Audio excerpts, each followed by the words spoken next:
अगस्त का मंथ आ चुका है तो जल्दी से मेरी वीडियो को लाइक शेयर और मेरे अकाउंट को फॉलो ज़रूर करें। अगस्त का मंथ मैंने क्यों बोला है ये आगे जाके आपके साथ शेयर करती हूँ। तो भी आलू वाले पराठे बनाने का सबका अपना तरीकाकार है। मैं ऐसे करती हूँ कि छोटे छोटे से पेड़े बना के उनको बेल लिया, बाद में ये मटेरियल इसमें डाला।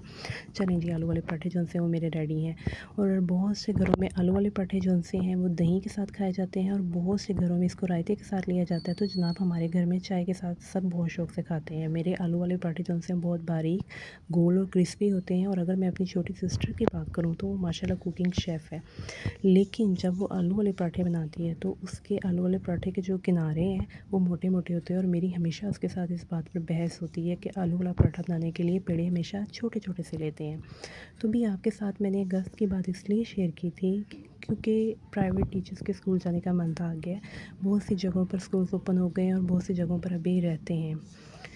तो टीचिंग मेरा पैशन है, लेकिन प्राइवेट स्कूल के सिस्टम से मैं बहुत ज़्यादा फेड अप हो चुकी हूँ। तो मैं चाहती हूँ कि मैं अपने नाम और काम को आगे लेके चलूँ। और मुझे पता है कि मुझे अभी बहुत ज़्यादा एफ़र्ट करनी है और इस एफ़र्ट के लिए मुझे आप लोगों के लाइक्स की, व्यूज़ की और फॉलोअर्स की बहुत ज़्यादा नीड है। तो आई वांट दैट कि मेरी वीडियोस को अपनी सिस्टर्स के साथ, मदर्स के साथ और अपनी मिसेस के साथ शेयर ज़रूर करें।